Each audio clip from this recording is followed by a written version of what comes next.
sense organs, but we're not going to get rid of those, so there's got to be something wrong with that kind of radical empiricism.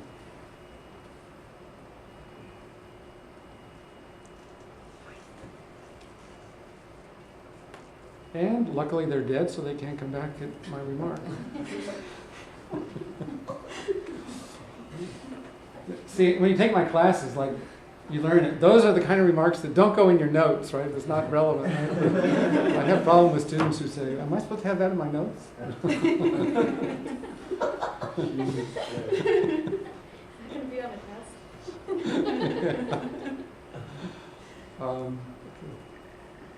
Now, Alfred North Whitehead is in this camp in the sense that he's bothered by the fact that experience should be king. Human experience, mental experience should be king. And whatever we discover about reality, it's got to somehow conform to what's possible because that's the way the mind is. And he's made this remark. This isn't a direct quote from Whitehead, but I'm sort of getting his sense of the way he thinks. That he would say something like this: look, Dowden, you're wrong about there being physical infinities, because physical infinity must be finite because human experience is finite. It seems almost like Descartes just re-rolled out a new format. Yeah, they're in that camp. Yeah. Of course, Descartes may be having these views for theological reasons, whereas Whitehead is more in the, well, he believes in God, but I would doubt that he's deducing this from his theology. But they're close, right? Whitehead, right, is the Whitehead of Russell and Whitehead of Principia Mathematica, the first Philosophy 60 textbook. That's who this guy is. But Russell and Whitehead went radically different directions with their metaphysics and their way of doing philosophy, and after they published that book.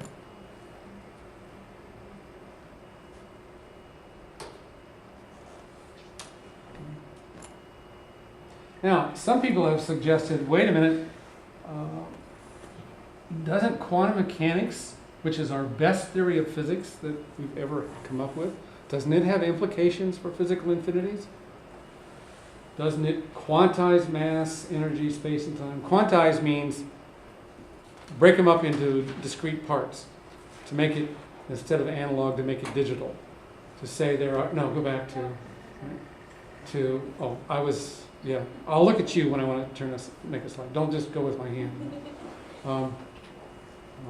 So inside of an atom, quantum mechanics does say matter and energy are quantized.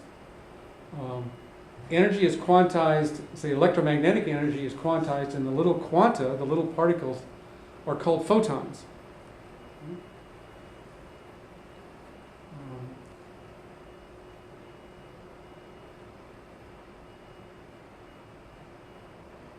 But outside of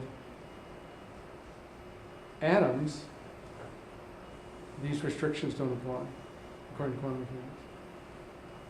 And what about space and time? Okay, well, even inside an atom, according to quantum mechanics, space and time is not quantized. It's like a continuum, like the mathematical line, smooth.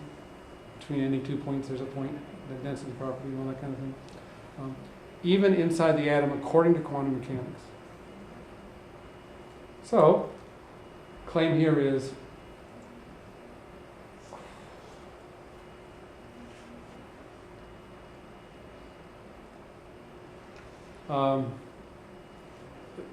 quantum mechanics is not a problem at all. However, I'm not so sure. And if there were world-class experts here, I would be pausing at this point and letting them roll along. Let me just bring in some heavy hitters on my side here and beat up on those people who, if they were here, would be objecting at this point. Right? Okay, so this is from David Deutsch, who is a cosmologist, mathematician, theoretical physicist, all in one, at Oxford University right now. And he says the following, essentially about Whitehead. Whitehead assumes that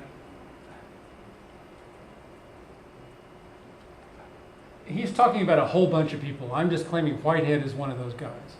Okay. He assumes that mathematicians have some sort of privileged access to finite entities which they do not have to infinite ones. But that's not the case. All observation is theory-laden. Okay, this is a term that's going to hopefully occur in your philosophy of science course.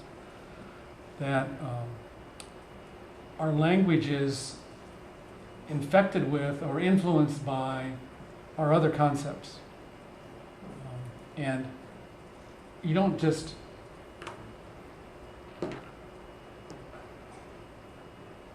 like when you look at a computer screen, you see a dot, you say, ah, there's an electron, it just hit the screen, right? But it's only because you have a background of assumptions you're making about what those dots are and how they're created that you can say, I observed an electron hitting that. Because you take an aborigine coming out of the outback from Australia, looks at this, and assuming they don't have a college education kind of thing, they don't see electrons. Right? They might see a god or something. So what gets directly observed is itself theory-laden. It's infected by or influenced by the various background theories that we're using to account for our experiments. Okay, so all observation is theory-laden. All abstract theorizing is theory-laden too. I'm quoting from David Deutsch. All access to abstract entities, finite or infinite, is via theory, just as for physical entities. In other words, and here's some radical comments. In other words, finitism, like instrumentalism, is nothing but a project for preventing progress in understanding the entities beyond our direct experience. But that means progress generally, for there are no entities within our direct experience. This was written last year by David Deutsch, 12 months ago. So the point of that is to say that people like Whitehead, it's improper for them to say, well, I know a priori that finite objects are understandable, but I have a problem with infinite objects. When all objects, the understanding of all objects is really theory-laden, and there's no a priori reason why theories using abstract objects that are infinite as opposed to finite, whether one of those theories is a priori better than the other. It's all a question of which provides the most effective explanation. I mean, shouldn't that be the goal of our science, and not to be a slave to somebody's intuitions? Okay. Anyway, that's Dowden agreeing with Deutsch on this.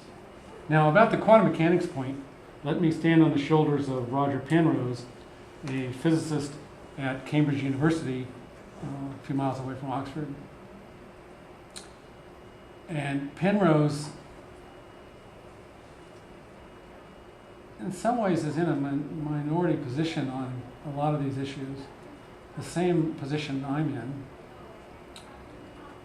Because I have a minority position about physical infinities. If you walk over to the physics department and ask, do you believe in physical infinities? They'd all say, no, not really. So I'm claiming, yeah, really. Okay. So, about the quantum mechanics comment, right up there, let me quote a few sentences from his book, The Road to Reality, and guess listen to the word complete in the subtitle of this book. Very pretentious. The Road to Reality, a complete guide to the laws of the universe. Right? No introduction, no, totally complete. All answers here. That's Penrose. Okay, anyway. In the early days of quantum mechanics, there was a great hope, not realized but see, those people in the physics department still have that hope at Sac State. That's my claim. Okay. In the early days of quantum mechanics, there was a great hope, not realized by future developments, that quantum theory was leading physics to a picture of the world in which there is actually discreteness. That means no infinite, no infinitesimal, There's actually discreteness at the tiniest levels. In the successful theories of our present day, as things have turned out, we have space-time as a continuum. Even continuum means like the mathematical line. Right? Even when quantum concepts are involved, and ideas that involve small-scale space-time discreteness must be regarded as unconventional. The continuum still features in an essential way, even in those theories which attempt to apply the ideas of quantum mechanics to the very structure of space and time. Thus it appears, for the time being at least, that we need to take the use of the infinite seriously, particularly in its role in the mathematical description of the physical continuum. Okay, so some people have faith maybe they're going to get rid of quantum mechanics someday and come up with a theory that doesn't have to have infinity, right? To which Penrose says, well, we've been holding our breath, we haven't got it, so we should go with the best game in town. That's where we are today. Okay, so one more slide. Okay, now going along with getting even more severe critics of my position, we have the philosopher Peter Bergman, who is the mouthpiece for Albert Einstein here, and he would say, or did say, a theory that involves singularities carries within itself the seeds of its own destruction. What he means by that is that if you allow these singularities, or places with infinite densities and infinite thises and infinite that's, such as the centers of black holes, origins of the universe, and things like that, the theory will break down. It will not enable you to predict things. Won't be able to. So these are going to be places where your theory breaks down. Well, if your theory breaks down, then the idea is it's got to be false. So Einstein and Bergman are like that. So is Stephen Hawking, who said, hey, if you really believed in singularities, you couldn't predict whether a TV set was going to come out of one of them. Boom, poof, right? You can't have those kind of things in the universe. It's just too unaesthetic. Okay, yes, it is unappealing, but you can't let aesthetics rule. You can't say, these things must be false because they're aesthetically unappealing.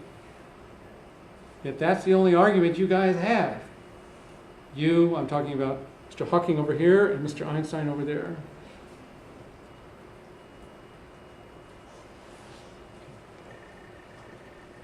Okay, now this is the last slide, and this is my greatest opponent, I think. Not that Einstein and Hawking are. Hawking, right, is the guy in the wheelchair that you see on TV. So Karl Gauss is perhaps the human civilization's most famous mathematician. At least he was in the 19th century. And David Hilbert, perhaps the most famous mathematician in 1900 and the early 1900s, both German mathematicians. Okay. They both have said, look, these scientific theories that say Dowden is using here, they involve infinities only as idealizations. Science is full of idealizations, right? We have ideal gases whose particles perfectly bounce off each other, right? We have, in economics, you have the perfect consumer whose only interest is maximizing profit, things like that. But we know these are approximations. You can't take these things literally.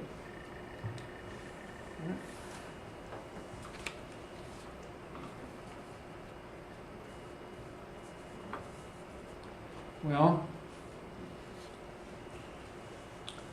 all I can say is perhaps. American philosophers and mathematicians never make it on American stamps, do they?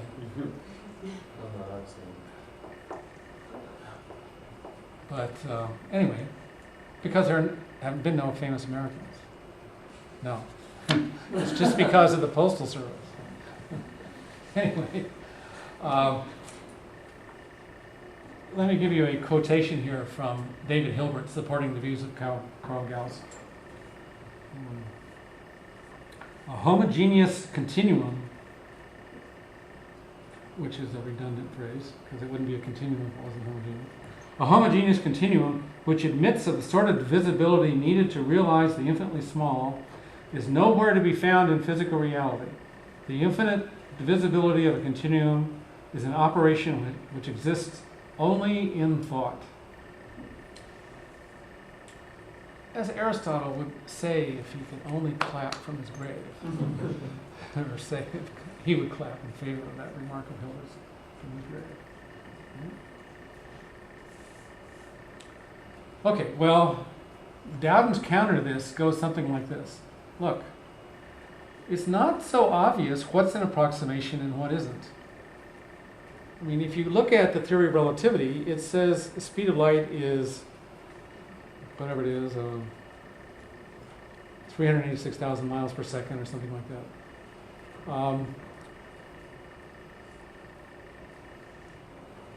I'll be more sure of that number when I teach the space and time course. I think it's something like that. But this isn't just an approximation. It isn't like he's saying, well, it's a